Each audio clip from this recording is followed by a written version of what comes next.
Okay, and then there we are. Okay, good morning. Nice to see all of you and enjoy that spring day.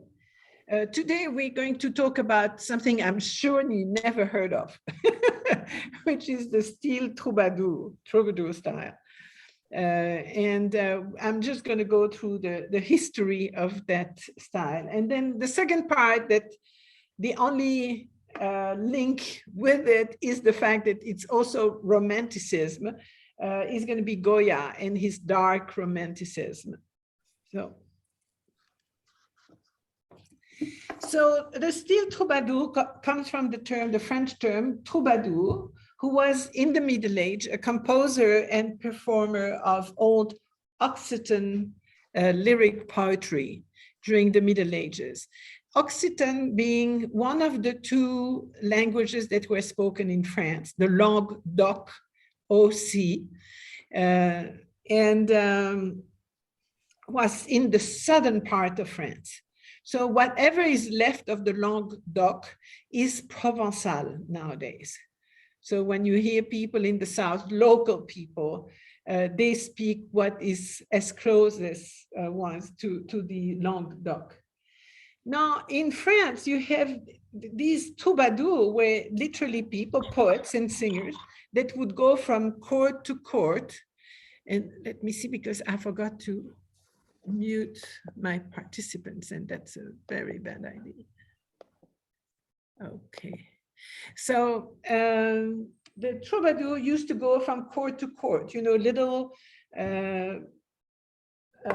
counties or places, and go to the court and entertain people. There was no television then. And so they were the syndicated singers. They were going from one place to the other and sing and you know, speak their poetry. And people were very fond of these. It was the rare entertainment you had around. Some of them really did such beautiful things that went through the ages, and you can still read them. Now, in the northern part of France, you have the trouvères, who are the equivalent, but they speak in another French, an old French languages, which is the langue d'oil, O-I-L. And the O-I-L, the langue d'oil, became the French that exists now. So Languedoc kind of disappeared or really minimized, and but they were the same thing. The trouvères were also poet composer that performed some poetry and songs during the Middle Age.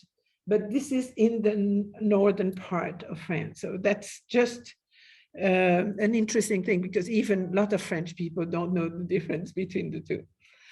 Now, why did that style come about?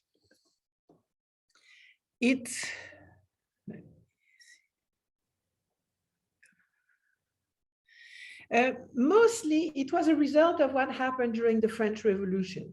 Don't forget, we are in the first half of the 19th century, which is still in France very much impacted by what happened in 1789. And so during the revolution, of course, it was a very much an anti-clerical period.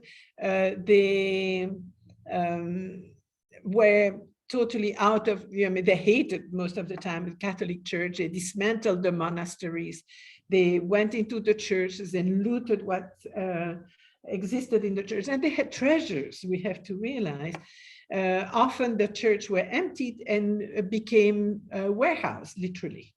Sometimes they would put hay for the cattle and so on. So what to do with all the things that were in these churches, things you couldn't melt down to have precious metals or whatever.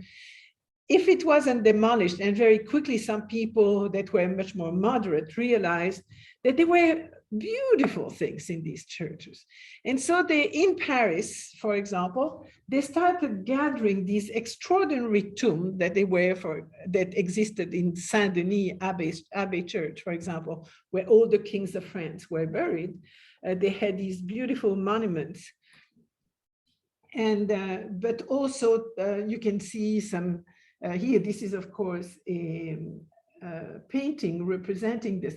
They actually repurposed a convent of the Saint Augustine, the Augustinian in Paris, to become the museum for the Monuments Français, the French monuments. And so they gathered there everything they could to save them from the anger from the crowd, if you want. And so this suddenly reawakened the spirit of many intellectual or artists that say, gosh, you know, we just went through a period of neoclassicism where we were looking at the Greeks and the Romans. But look at the beautiful things that our ancestors made. And this is really great craftsmanship. It's gorgeous. And suddenly there was a renewed interest into the Middle Ages. And of course, once Napoleon was out of office in 1815, the king, Louis XVIII, decided to relocate all these monuments back where, you know, in their original site, if they still existed. A lot of them had been demolished. And so whatever couldn't be put back where it belonged previously was put in what is now the Musée Cluny in Paris. If you've ever been to the Musée Cluny, it's a wonderful, it's been renamed the Musée du Moyen Âge, the Museum of the Middle Age. And so what they couldn't be relocated is there. Also, for your information, in that museum of Cluny is this famous series of the unicorn tapestries. Is there? There are lots of manuscripts. They have stained glass windows, lots of sculptures.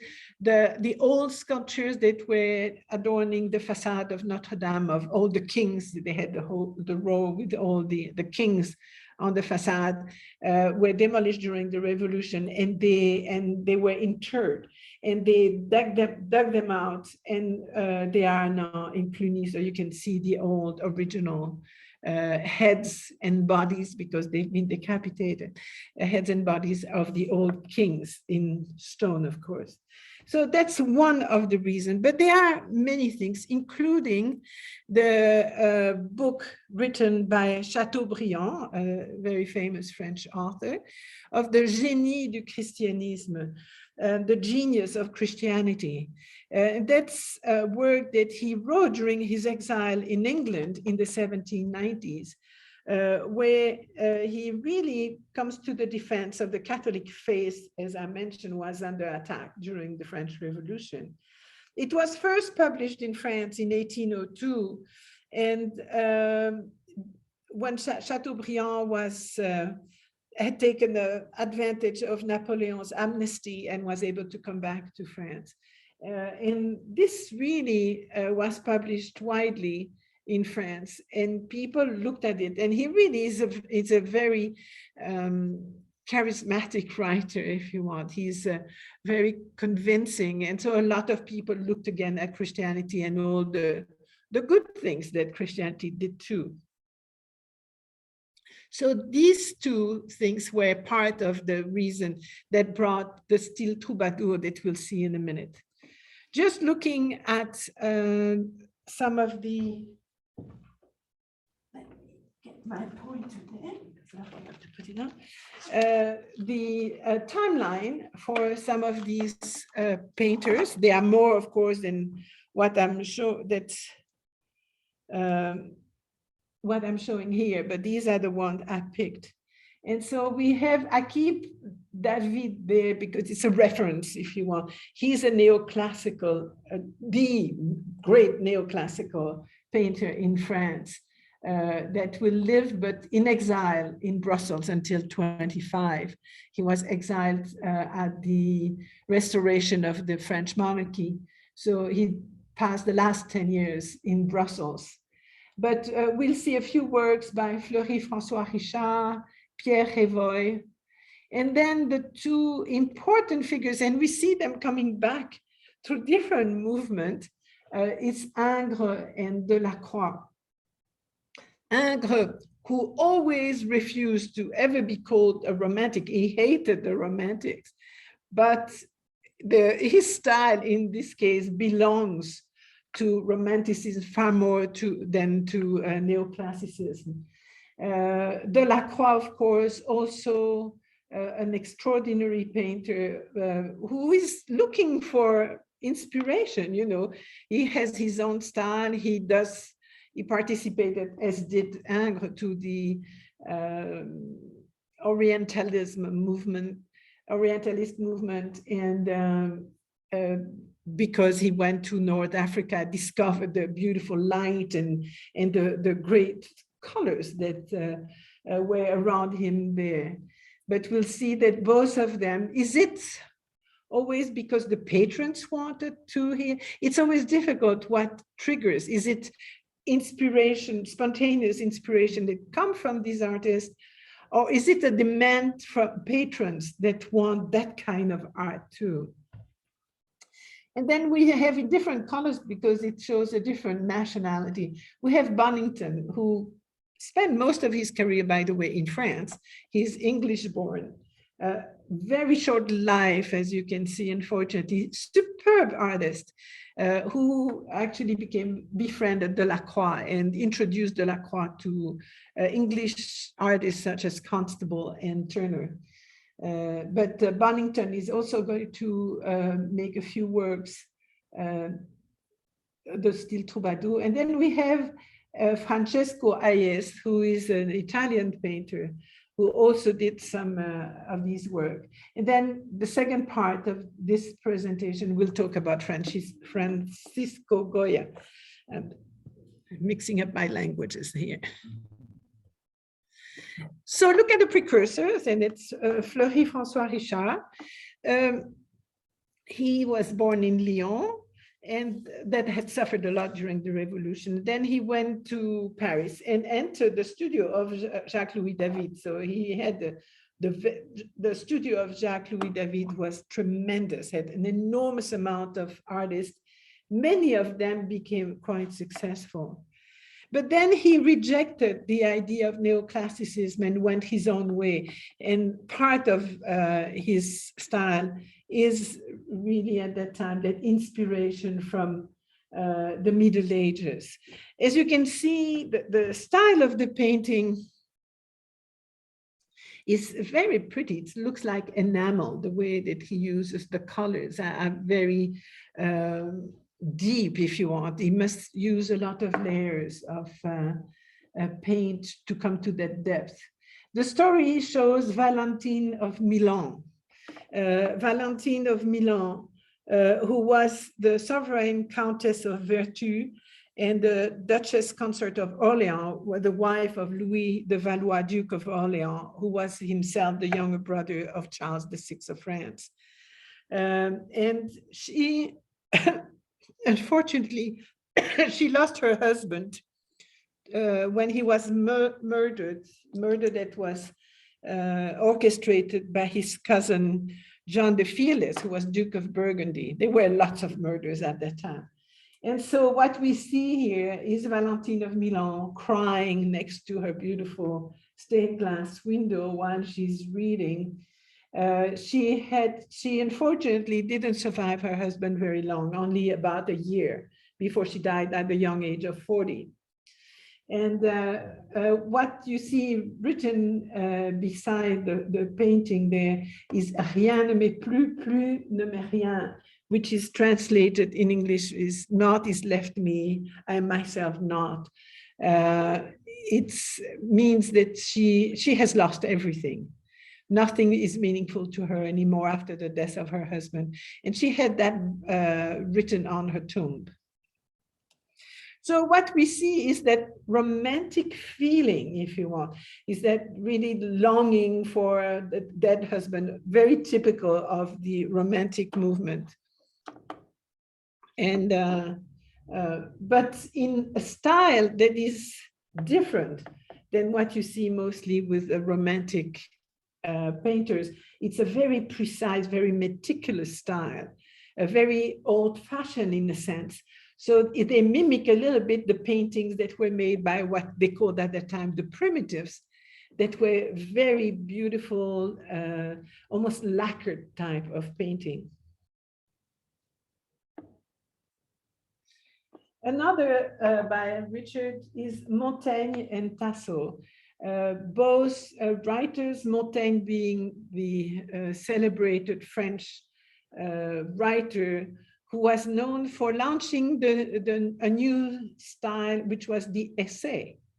And what is very known by Montaigne is Les Essais de Montaigne, who really developed that style of small, short stories with a lot of his own comments on the history that he was talking about. Now, historically, the other one that you see, Torquato Tasso, Torquato Tasso was a very known poet in Italy. It happens that Montaigne was dying to go and meet Torquato Tasso, who was such a beautiful poet. And when he arrived, he found a man that was completely lost and probably suffered of something similar to dementia. And he was so torn by what happened there that in fact, he had lost his time going there, and to see that life that was lost to himself.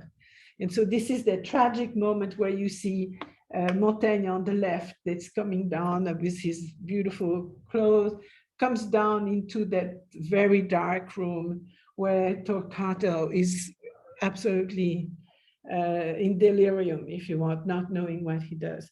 Again, a very romantic subject, if you want, to see that wasted life that was such a man with such talent that didn't even know anymore what he was saying and would not even understand who he was in front of.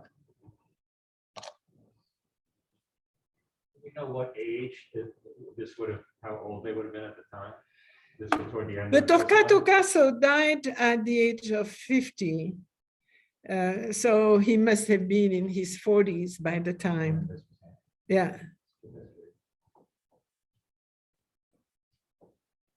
But apparently he was suffering from mental illness during his lifetime. So it only went worse. So you don't know what happened. The other painter that we talk about is Pierre Révoil, showing here the tournament, le tournoi, where he illustrates, if you want, part of the life of the knight Du Guesclin. Du Guesclin was from Brittany, not from Great Britain, but from Brittany in France, born in Brittany, but became, at that time, Brittany and France were separate states. And but he went to battle for France against the British who had invaded part of France. And he was an incredible soldier, very good joustor. And the story that is illustrated here is the fact that there was one day a joust in Rennes in 1337, where an unknown knight came and was triumphant over everybody else. But he was hidden, nobody could. And then at the very time you see there, one of the other knights with his lance is moving, opening the helmet. So they discover who is there, and that's Du Guesclin, who from then on had tremendous, was triumph everywhere. I mean, he was an excellent soldier and won many, many battles. Though because he was fighting for France, the Britain really hated him and considered him as a traitor.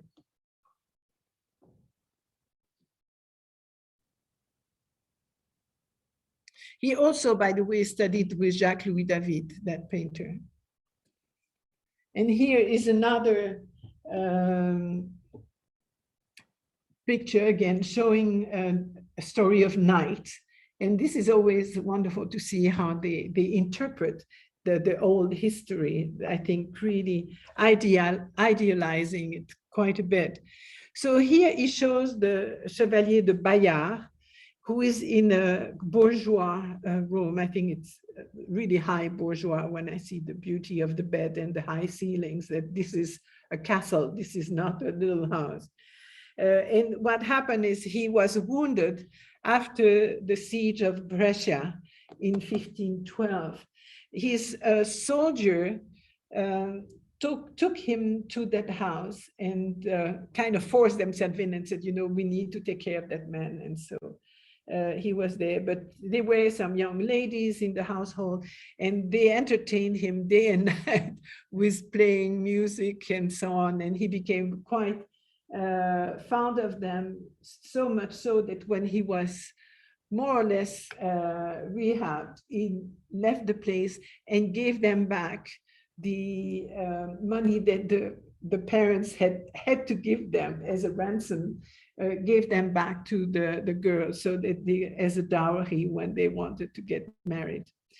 Now, he was also one of these historical figures in the ideal fighter. And so he was called Le Chevalier sans peur et sans reproche, which means the knight without fear and beyond reproach. And, you know, I'm trying to put myself in the shoes of people at that time. They had just gone through an extremely bloody revolution. They had also, this is made in 1817, they had been through the Napoleonic period that stopped in 1815. And this is kind of that idealized where stories where you have people, either they're sad or charming, but it's all beautiful and gives you that kind of longing feeling that I think they needed, because so much harm had been done during that revolution. So now moving to two figures that are much more known. Here is Ingres, that we've talked about at length. An excellent painter, though remained kind of behind, didn't want to evolve from the neoclassical work. He had studied again with David. This is to tell you the number of excellent painters that came out of that school. And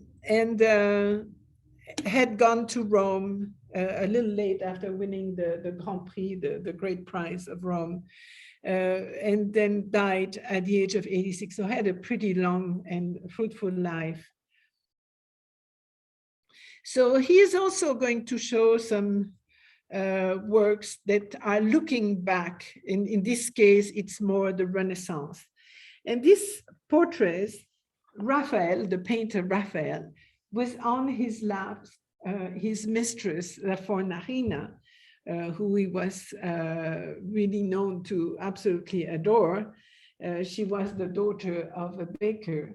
And what you see there is, in fact, Raphael, who has just done the portrait of La Fornarina. You can see just the corner, and I'm going to show you it.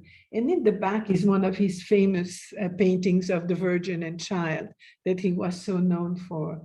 Now, what can catch you when you see that painting, he's not interested in his mistress. He's got his hands on her, but he's looking at his own work. And it's almost like he prefers the painting he made of her than herself. Here is the famous painting Raphael indeed painted of his mistress, La Fornarina.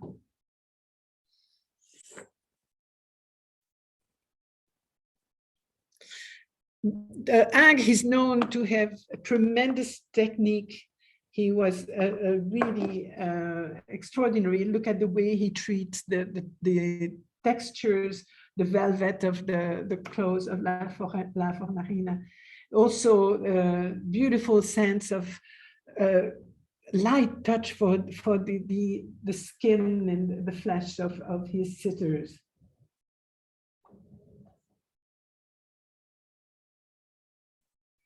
Also by him is that painting that you had on the front slide that represents the death of Leonardo da Vinci. That was painted in 1818 and represents King Francis I holding Leonardo when he gives his last breath. In fact, Leonardo died in 1519. He had been brought in from Italy by Francis in 1516, and Leonardo had settled in a small chateau just next to the Chateau of Amboise, where Francis was regularly. Francis was crazy about Italian Renaissance, and definitely was crazy about Leonardo, who was such a good example of the Renaissance man, not only being a painter, that he actually put, Leonardo always said that about himself as the last thing, but he looked at himself first as an engineer and a great mind. But so it was known that Francis was very fond of Leonardo. The portrait that you see here of Francis is taken after a portrait made by Titian that was at the Louvre at the time. And so you see that very dramatic moment that, of course, we're pretty sure didn't happen that way. It is related, though, by Vasari, the art historian of the 16th century, that this is the way Leonardo died, but Vasari cannot be trusted on everything he says by far. Again, you can see how technically it's very beautifully painted. Now, the question, is it kind of backward in the way they show this instead of going on with more contemporary subjects? That's always the big question. Another story here of Paolo and Francesca, of course, the two great figures that talked about by Dante. We have to realize, I showed you some, I think about a month or 2 months ago, the German Nazarene movement that is also part of the Romantic movement in Germany, where a whole series of painters from Germany went to Rome, literally lived almost like monks in convents, really with very strict rules, and were painting only historical painting. Ingres had met them and had seen some of their work and was inspired by that too. So who are Paolo and Francesca? She was the daughter of Guido I da Polenta of Ravenna. She was wedded to the brave but crippled Giovanni Malatesta, who was the Lord of Rimini, a small city-state not too far from Ravenna. The marriage, as typically at that time, was a political one. Guido had been at war with the Malatesta family, and this was a way to bring peace to the two sides. So, of course, her husband wasn't very attractive and probably quite a bit older than her.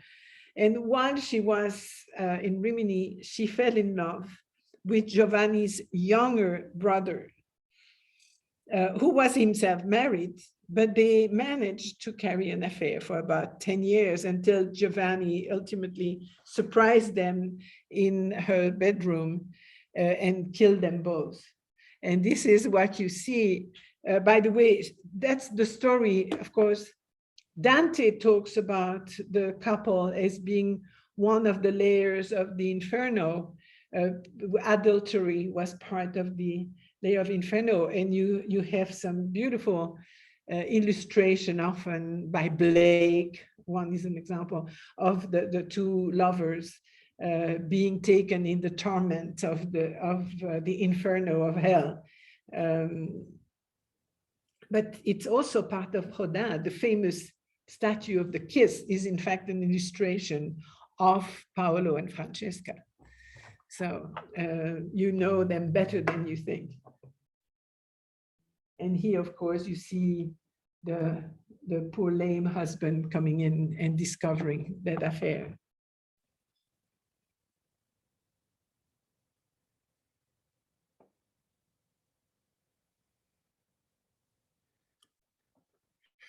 Order by Ingres, the entry of the future Charles V into Paris. This is also part of the history. Of course, this is very much a propaganda image that was commissioned by one of the Bourbon members of the family, asking Ingres to paint this. And so this was painted for the Salon of 1827. And it shows actually an ancestor of the count that had commissioned the work. What is really interesting is that Ingres, in painting this, the arrival of the Charles V, who had such difficulty coming back to Paris, that he goes back to the style, a style very typical to the Van Eyck or Van der Weyden that we see in the 15th century. So he really modifies his own style to mimic the period.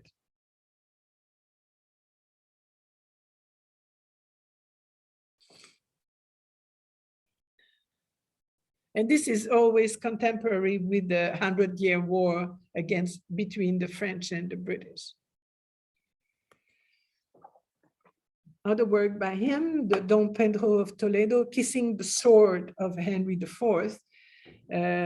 So the young man that you see there is only a page. He's holding the sword of the king. He is not the king himself. And you see that very dramatic moment where that ambassador of Spain comes to say that he agrees with the nomination of Henry of Navarre. As you know, Henry was a Protestant and had to convert to Christianity to be able to be named king. Because the last king died without heir. What you see also is the interesting architecture, the famous caryatid room, where you see these 4 women carrying the top of what is actually a fireplace. Of course, you cannot talk about the Middle Ages without talking about Joan of Arc.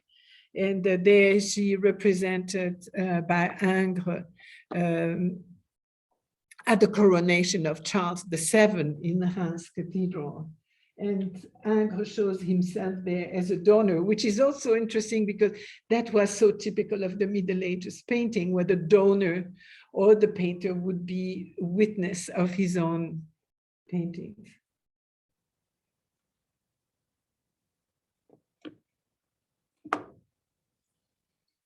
Another figure, but with a very different style, is of course Eugène de la Croix, who is the leader at that time of the Romantic movement, who was born on Ile-de-France, so very close to Paris, believed to be the son of Talleyrand, who was a very important political figure. Extraordinary talented painter, very different to Ingres in the sense he had, you know, the Romantic movement emphasizes the feeling of the painter, and you can really see in his works often he's wearing his feelings on his sleeves, they would say. He really does a lot. So he discovered Shakespeare and good theater during a trip to England in 1825 that was actually pushed by Bonington, who he had befriended. And Bonington was extremely instrumental in introducing Delacroix to these. And that prior to his travel to Spain and North Africa. So there are some humorous paintings. I love this one. So you have Louis d'Orléans showing his mistress to the Chamberlain. The Chamberlain is coming, and for whatever reason, Louis is showing him his mistress in the bed. But as you can see, he carefully hides the face of the young woman for the very good reason she's the wife of the Chamberlain. So you see the irony of the story, but you see a completely different brushwork, much more typical of Delacroix, who goes with a fast brushwork, who defines often his figures much more by the color than by the line. Does he recognize the part that he's being shown? No, he must not. He must not. And you know, typically you have to realize that between husband and wife, the woman would have discovered, she wouldn't be nude in front of her husband. She would be in a nightgown. night robe, sorry, for the intimate moment with her husband. She wouldn't show herself in the nude. So only the lover could have that privilege.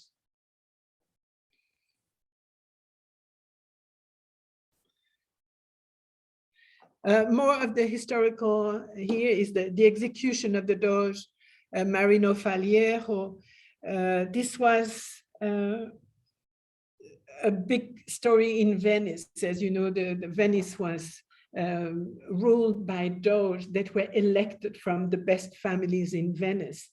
In this case, when the Doge Faliero was a diplomat, he was supposed to be elected to succeed Andrea Dandolo, who was really blamed by the population of Venice for naval defeat and for disorder in the city.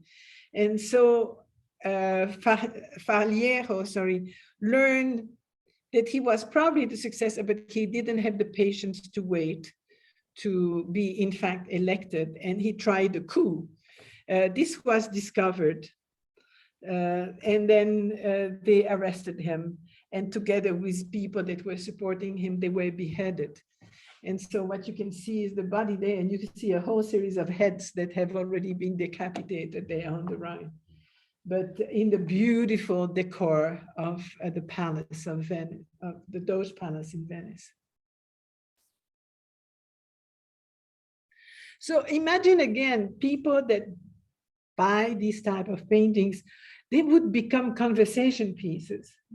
People would have that hanging at the wall, and they would invite friends, and they would talk for hours in front of that, talk about the philosophy of that, the betrayal of this and this and this and that. So they were interesting kind of static screen TV, but where people could spend some time. Here is Cleopatra and the Peasant. Often it's been called of that contrast between beauty and ugliness. But it shows Cleopatra just at the last moment before she commits suicide, who is contemplating the aspic, the little serpent snake that is in that basket held by the peasant.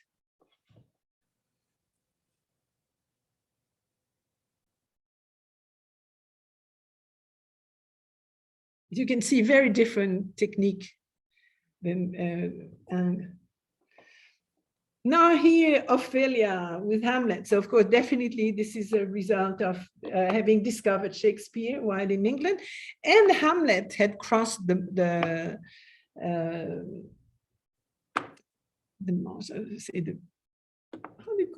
channel, had crossed the channel and was played in France, translated. And so Shakespeare was starting to be known in France too. And this is, of course, the moment where Ophelia falls from the tree, the branch breaks, and she falls and doesn't quite realize she's on the point of dying. Again, this is a very fast painted. You can see how quick is the brush here with a very wide, broad brush used by Delacroix, very typically. He also made some print of the painting that was very successful. And you cannot prevent yourself from thinking of the known Ophelia that was made a few years later by Millet. We'll talk about that later, showing Ophelia, but Ophelia just prior to her death, when she still thinks she's floating because her dress has caught so much air in falling that she's still kind of buoyant.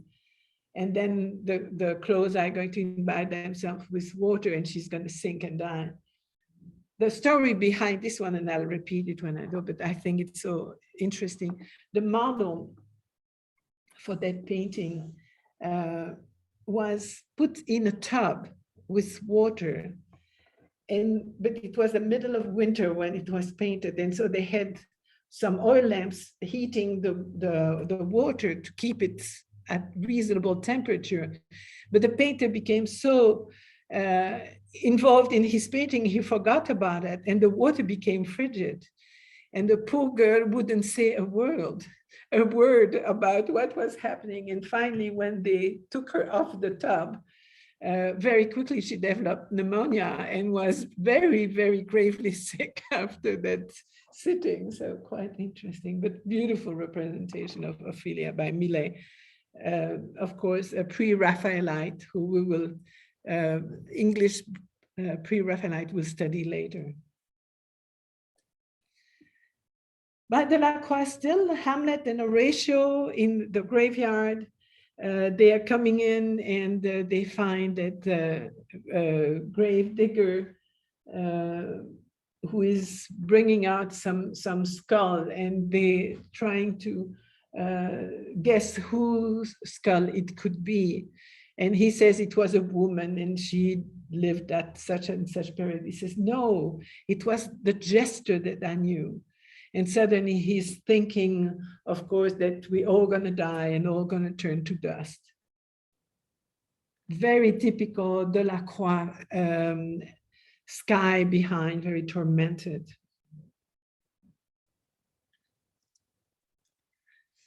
And then the famous Bonington that I mentioned to you before was born in Arnold in England, and then the family moved to Calais in 17, and then he went to Paris, was a student of Gros, who actually at that time had taken over the workshop of Jacques-Louis David. He was the favorite, Gros was the favorite student of David. And then he developed a really amazing friendship with Delacroix, taught him English. So Delacroix was able to, when he went to England, to understand and make himself understood. Exhibited at the Salon, won a gold medal, went to England and so on, visited Italy and died prematurely in London. Very young, 26, it's a shame. Extraordinary painter. He was so talented that people were saying, it's almost a shame because you can't find any flaw in what he paints. And he was painting very spontaneously, very quickly too, very much in the same style as Delacroix. So you see here François Ier and his sister, Marguerite of Navarre, who was a tremendous woman, quite a Renaissance woman, very learned, highly learned, and she got along extremely well with her brother. And this is inspired by a little writing that was found on a window at the Chateau of Blois.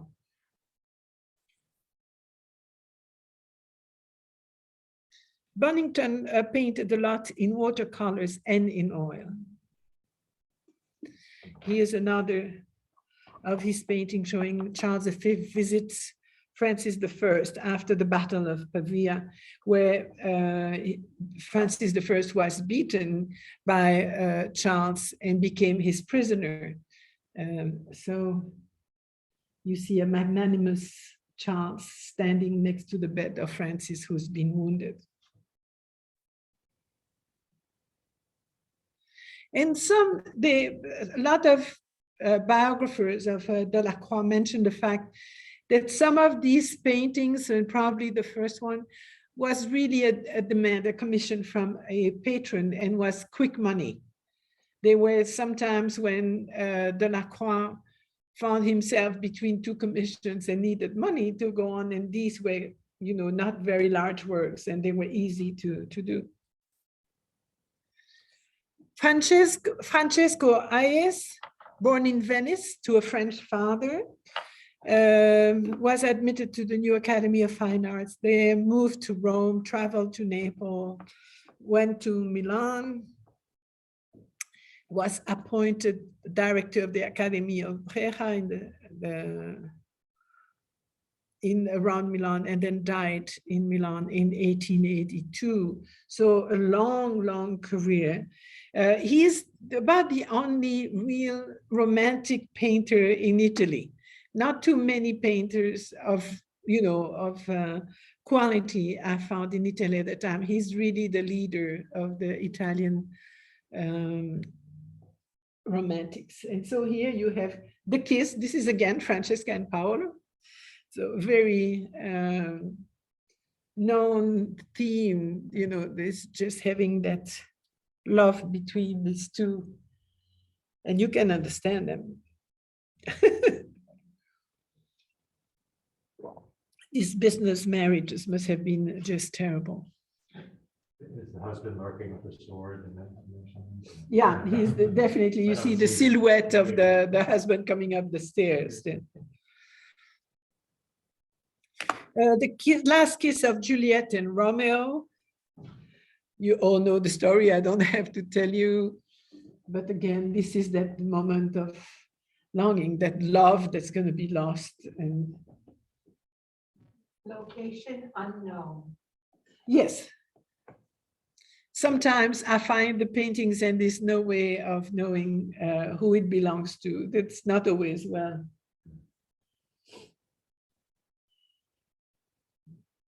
So it's probably in a private collection. It can be, but then they mention it. Sometimes it's been in a gallery and it's been sold and we don't know. And then here a scene of Byron dramas, The Two Foscari, shows a Doge in Venice whose son has twice been exiled, once for corruption and one for complicity in the murder of a member of the Council of 10. And then a third time, and you can see him kneeling there on the left, he's now going to be sent on exile, but forever, which means he's going to be condemned to death. And the old Doge is absolutely broken because he has to sign that sentence against his son. And he wants out, in a sense. And what's going to happen, according to Byron, is that as soon as he signs, he's actually collapsing and dies himself. So it's one of these very tragic, very romantic moments. But still, troubadours can be found in architecture, and not only in France, but in other places.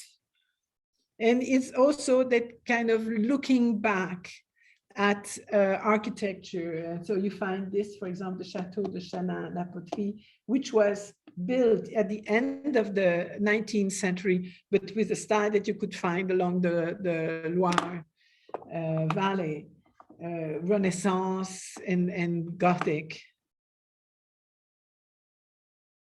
And you can look at the neo-Gothic wave that went through Europe, in England and in the United States, is pretty much a child of the style troubadour.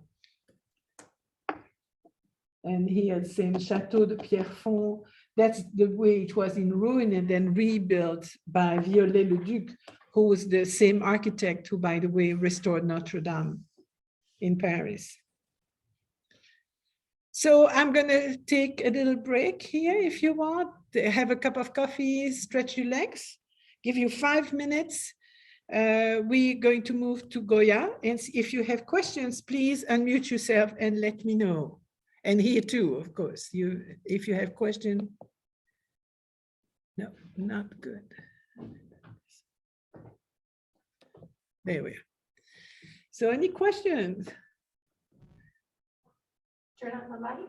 We can turn on the light if you want. Yes. Can you turn on the light, please? Just there to, yeah.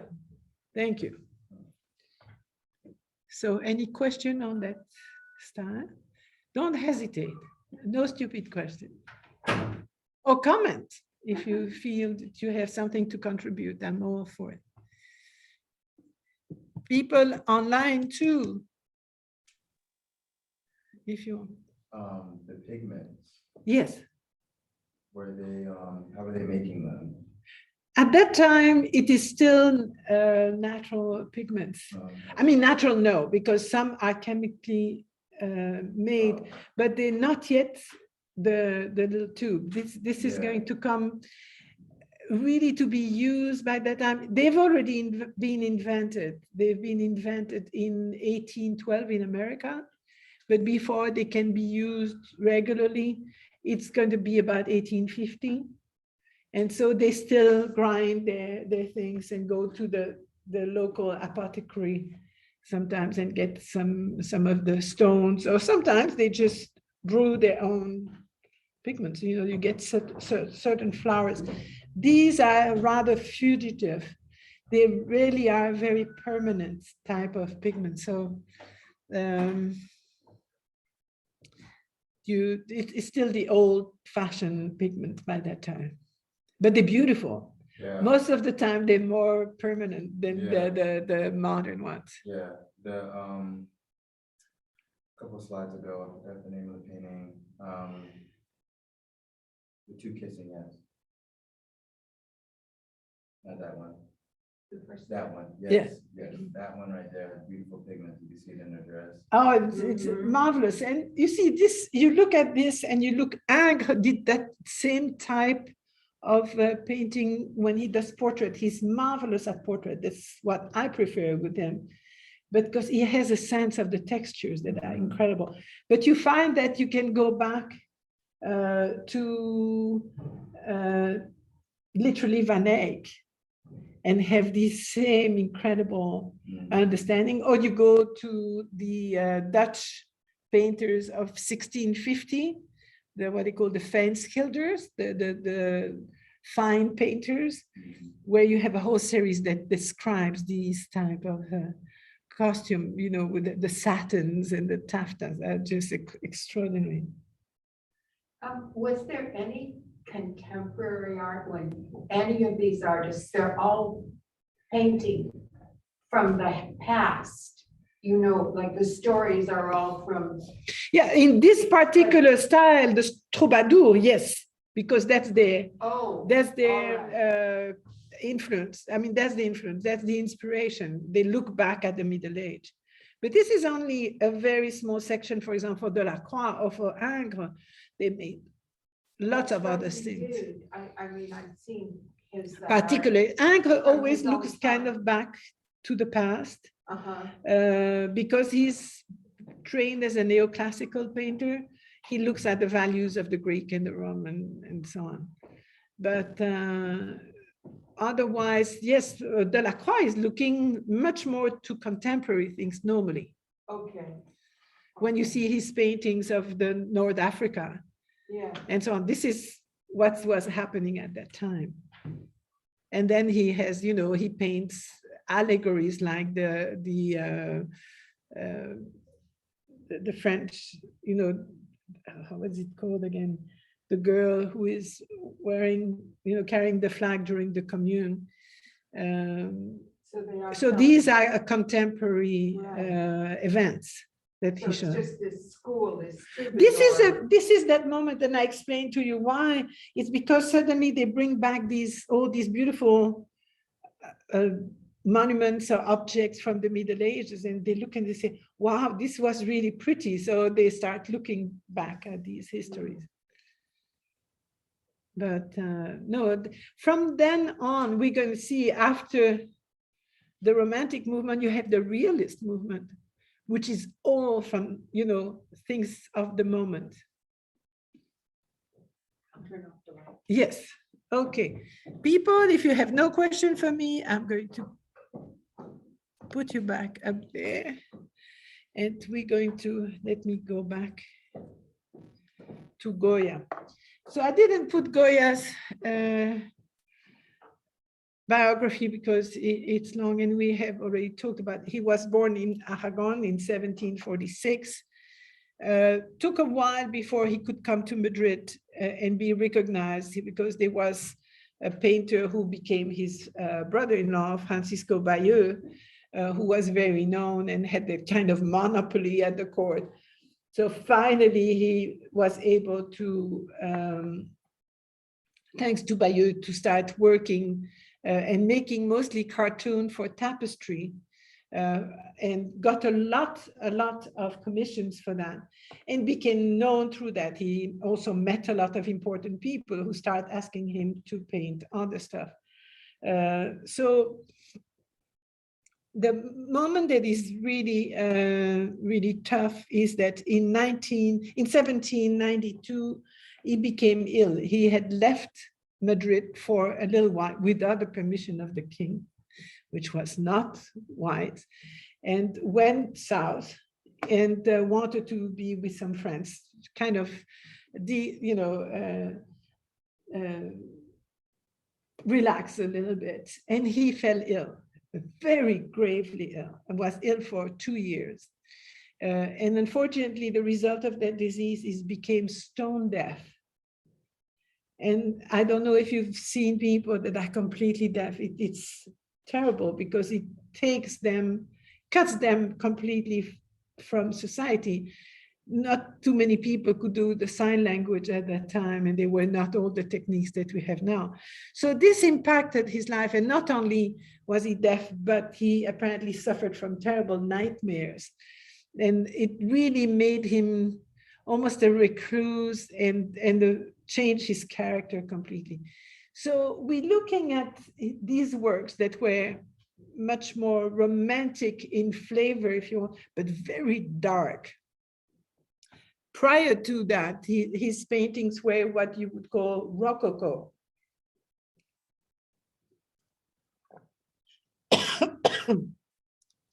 And the Rococo being kind of frivolous and courtly and pretty. And suddenly, as we see, his works are going to become much, much darker in flavor.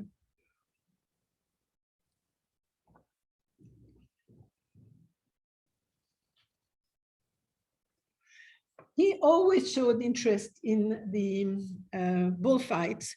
Himself, when he was young, as all young Spaniards would do, would practice with young bulls without harming them, but just for the sport. And so his interest with bullfights always remained. But this here, as you can see, is a tragic moment where the horse of the picador has been gored by the bull. And as you can see, two of the assistants are pulling his tail so that he gets out of that location. But you can see the horse being gored with his innards on the floor.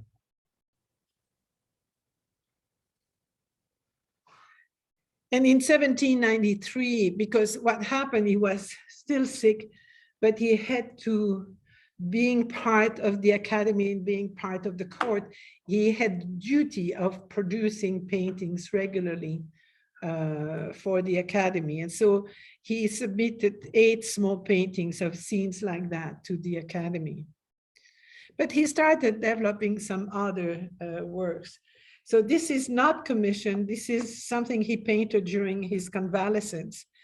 And it's very romantic in flavor, as you can see, just the dramatic light. It shows a fire at night, and with people trying to evacuate people that were in the house. But it's incredible. You can really feel that rage almost in Goya's body, but really beautiful. It's almost between a Turner and a Caspar Friedrich, Caspar David Friedrich on the other side. There is a really interesting image, absolutely beautiful. He was also interested in paintings of what they called at that time the lunatics, the madhouse, and he had access through a doctor friend of his to a madhouse, and he was fascinated by what was happening at that time, where people were definitely not taken care of, but were just gathered to keep them from society.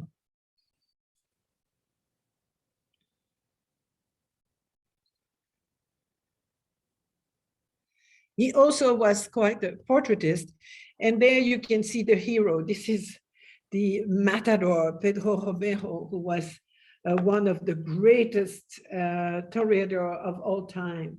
That must have been an idol for him, who liked bullfights. And so he shows here the man, and not in his most beautiful matador attire, just as a regular man, but very handsome and very proud.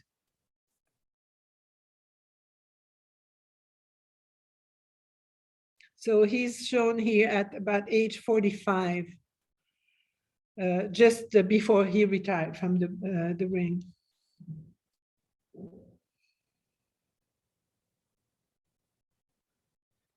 Also one of my favorite portraits by him of Doña Isabel de Porcel, who were close friends of Goya. And they hosted him while he was sick. And so this is a thank you portrait of her. And I think it's absolutely superb. Just the pride of that woman, who, by the way, is dressed not as she should be for a noble woman in Spain at that time. She should have worn some French style clothing, because the king at that time was a descendant of the French kings, and so had imposed that French style at the court. But she's wearing very proudly what had become the standard for the Spanish uniform that is purely Spanish, a very nationalist type of portrait. Goya, during his disease, had also been taken care of by a very high level noble woman, who by most accounts became his mistress. And here it's really interesting. He did two portraits of something that was totally unheard of at that time, is the nude maja. And at that time, unless you had a Venus there, you couldn't show a nude without, it was really, and in the country of Inquisition, it was a very dangerous thing to do. But apparently it actually was had been commissioned by the prime minister of the time, Manuel Godoy, who was also the lover of the queen. And so you have a lot of triangular relationship there. And she became actually part of his collection, along with other Venuses. But a lot of people believe that the face belongs to the Duchess of Alba, who was the mistress of Goya, and then not her body, because she would not have posed nude for him. Now, it's really interesting, because then shortly after this one, he made another portrait, but this time of the dressed maja, the closed maja, la maja vestida, where you see the same face, but this time legitimately closed.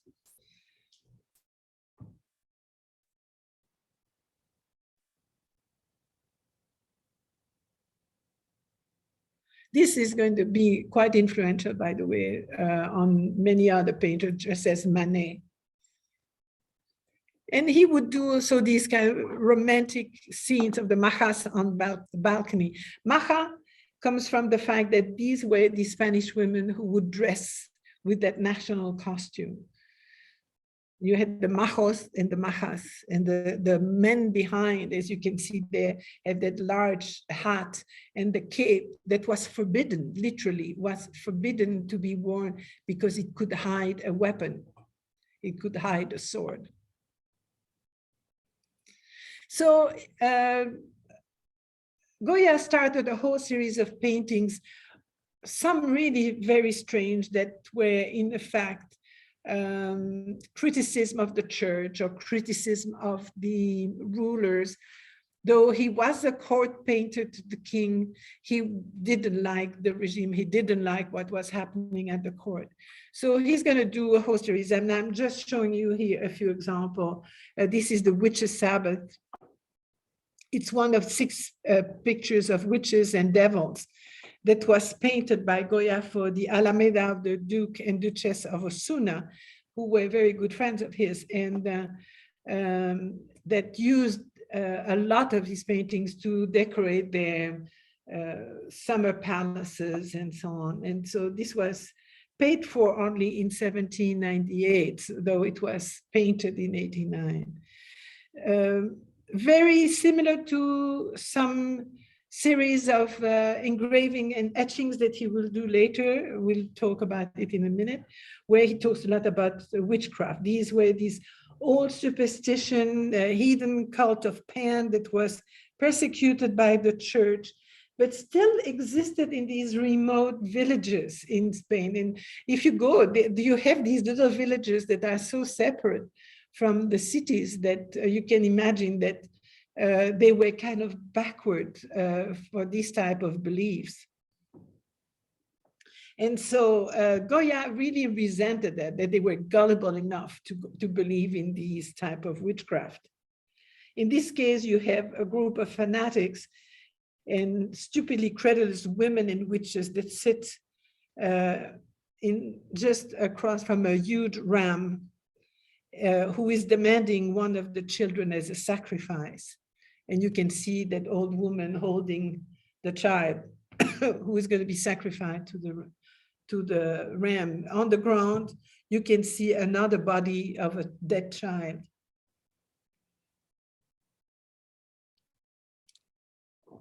And of course, all this is also has these flavor of the Inquisition, who was, chasing witches that were not witches, but they were often healers and not witches at all.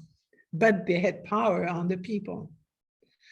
He started that big series of Los Caprichos that shows a lot. I'm only showing you one because that's the most important of that series. They were about, if I remember well, 60 and some of these engraving part of that series of Los Caprichos that shows all kind of criticism of political, social, religious abuses. But you can see how he has developed a tremendous technique for what he is almost one of the first proponents of aquatint. And aquatint is a type of etching, but he adds a certain chemical to the background. And so you end up with these very warm and textured background surfaces. He worked a lot on this. There were lots of preparation etchings for that. The title of that one is actually written on that stone here, and it's El sueño de la razón produce monstruos. So the dream of reason produces monster. And that's very much is the artist, that it is a writer or a painter, whatever, who is kind of half asleep, and suddenly within his mind you have all these monsters and that are represented by the owls and the bats that are flying around his head.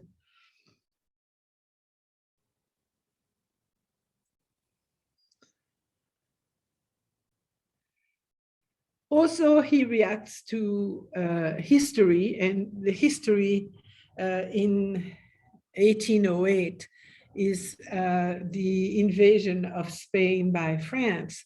Though the king was French, he was descendant of the Bourbons. At that time in 1808, it's Napoleon, and Napoleon decides to convince the king of Spain to invade Portugal. That this is all a trick. He says, but I'm going to help you invading Portugal, so I'm coming with my troops. By the same way, he invades Spain and takes over the power because he doesn't like Ferdinand, and puts his brother at the head of the country. This was very, very badly resented by the Spaniards, who reacted against it. And so it was a carnage. I mean, the French troops were horrible, but the carnage was on both sides. So you see here a very Delacroix-like painting, I find, with the 2nd of May, 1808, which precedes the much more known painting that you'll see in a minute, that shows here the chart of the Mamluks, so that are coming from the northern Africa and are fighting the locals. But the most known of the painting of that period, this was the 2nd of May, but the 3rd of May, of course, shows here the resistance, the people that resisted Napoleon, who have been arrested and are executed. We know that Goya didn't attend that massacre, but heard of it. And this is in the suburbs of Madrid. And so the insurrection of the people of Madrid against the Napoleonic army was really badly punished by arrest and then execution. What is really interesting is the light, that very tragic light, very amazing to see that man with his arms almost in the shape of a cross. So it's almost like having Christ being executed by a series of guards there that you cannot see. They are anonymous, you can't see their face. But you see already some that have been killed, and you have a monk close to us here with the tonsure that is praying for the soul. It's an extraordinary painting, also extremely influential. Yeah. Yes. Is that rectangular thing the source of the light? Is that kind of a lantern or Yes. something? Yes, very much. It's a big lantern. Okay. And then he went on and did some of these paintings that are difficult to explain. This is called the Colossus, also called Panic, where you have the giant that is shown standing with the fist like of clenched for a battle. He's almost like ready to fight. And then you have on the landscape an enormous crowd of people that are fleeing. And so a lot of interpretation for that. Typically, what you cannot ask the painter, you know, what did you really have in mind at that time? What did you explain? What did you try to explain? It's an allegory. So a lot of people believe that this is the Spanish population that is fleeing the invasion of the French. But it's such a powerful image to see that huge giant that emerges from the cloud and behind the hill, and then you have all the poor people leaving in a hurry.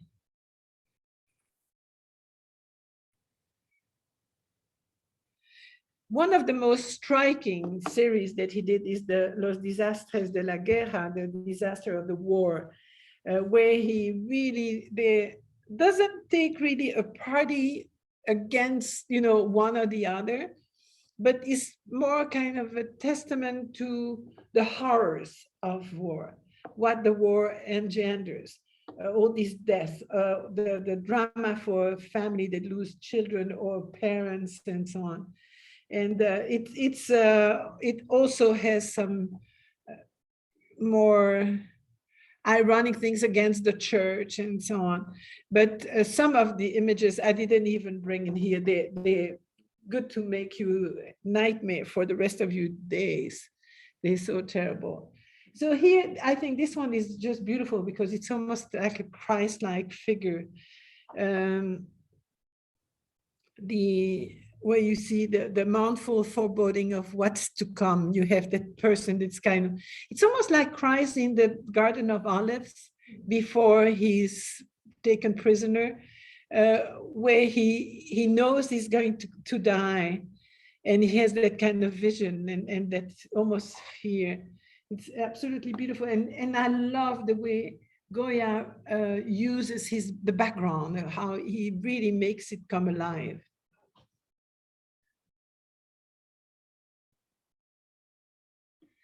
Here's another one, no llegan a tiempo. They do not arrive in time because you can see some of the family is recovering the body of a young woman who's been killed.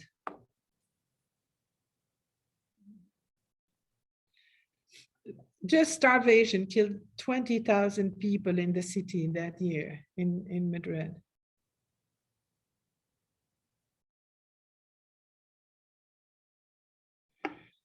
This is, of course, a reaction against the church. May the rope break, where you see the priest who is walking on that rope, and you have the population waiting down below to catch him. Because the church had such power at that time. You have the Inquisition, the Inquisition was only declared finished in the early 20th century. in Spain. And then the last three of the disaster of the wars are Tous has died, Murió la verdad, where you see that beautiful figure of that young woman in the middle with people kind of mourning around, including some bishops or whatever, that show that the truth has died. And you see, this shows a much more universal meaning from Goya than just what's happening in Spain at that time. He projects that on the entire world.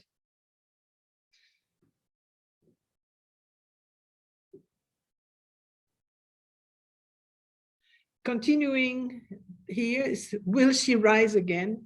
Is she going to resuscitate? And you see her put in her tomb.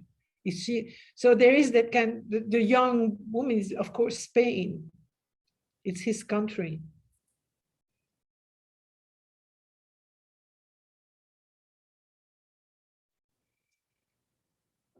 And then here, esto es la verdadero. This is the truth, where she resuscitates, and you see her coming out. So the last slide, the last etching of that series is really hopeful. Now he did other, beside these, I mean, he did many series. These, the Caprichos and this one are the most important. He did also a series of painting for Manuel Garcia de la Prada. These were series, very diverse, procession of flagellant, village bullfight, the madhouse, and so on, that were destined to one patron. And this one is the most known. It's a kind of a carnival event where the burial of the sardine that looks like a pretending of a procession of a funeral that ends up with the sardine, which, you know, it's the little fish, but a representation of the fish that's going to be burned as a bonfire in the village. Very bizarre sometimes, but these are representative of some of the folklore in the country. And then come the black painting. He had bought a house on the outskirts of Madrid, pretty nice house that you can see here, the Quinta del Sordo. It was an extensive estate, and the house was situated on a hill in the old municipality of Carabanchel, in the outskirts of Madrid. And obviously you can see that he was well off. This was really nice. He purchased it in 1819 from a prior owner who was also deaf, by the way. At the beginning, it had just two main rooms, rather large, and then he added some. And he started painting in that house, frescoes, literally, so paintings on the wall. And this is what we believe, because since then they were removed, the more or less the way, so on the two floors, how the paintings were set. Very large, very dark paintings, except for one. They all are rather dark. When he died, and that Goya left the country in 1823 and moved to Bordeaux, France. The paintings were finally, they were going to demolish the house, and they were able to remove the paintings that are now stucco on canvas, if you want. So they kept, most of the paintings have been saved and the house has been taken down. Well, they were painted on the wall? Yeah. Oh, okay. Yeah. And so here are some of the most important ones. And again, we find the same criticism of the Inquisition and of the gullible populace, if you want, that would believe all this. Here you see the witch's Sabbath, or also called the gray he-goat, where you see that big ram sitting there with a whole series of women who are listening with children and ready to do anything that the he-goat would ask for. But at that time, Goya was about 75 years old. and was suffering from acute mental and physical distress. So it's definitely a condemnation of superstition, as he had shown before. That painting has been actually cut. And so originally, it shows a space on the left and on the right, as you can see there in an old photograph, and has been reduced to what you see below.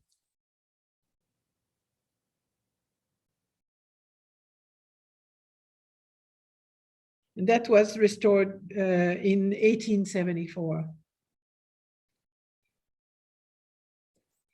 Another of the painting shows a pilgrimage to San Isidro, again, where you have people that are following, one another very much. It's like a big cattle that is pushed by the priests on both sides, going to San Isidro to be cured of different diseases and so on, but also to try to give money to the church. That was a big thing. One of the most horrible is Saturn devouring one of his children, and that goes back, of course, to the mythology, the Greek mythology, where the name wasn't Saturn, but the Kronos was eating. Every time his wife would give birth to a child, she had to give him, and he would eat it because he thought that he had been told that one of his children would take the helm of the heavens, and he would be dismissed. And until of course, his wife decided with the last son that was born, she gave him, instead of giving him the child, gave him a rock that was wrapped into a cloth, and sent quickly her child to Crete, where it was taken care of. And that was Zeus, who indeed beat his father and became the head god of Helena.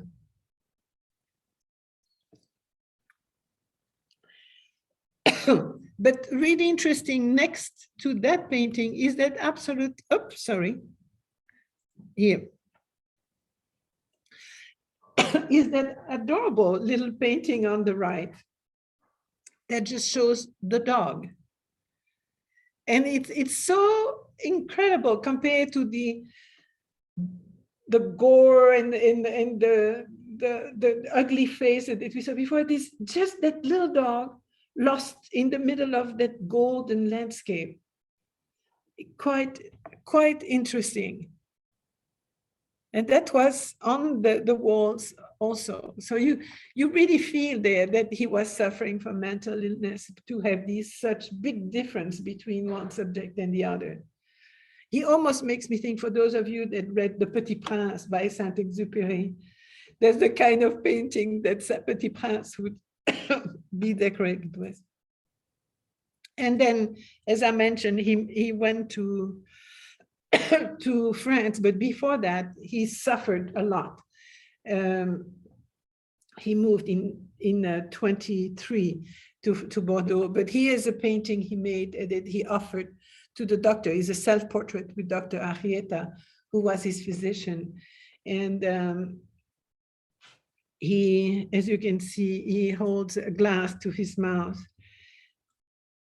And this is a portrait he's going to offer to the doctor, but shows how much you have an anticipation of his passing 8 years later.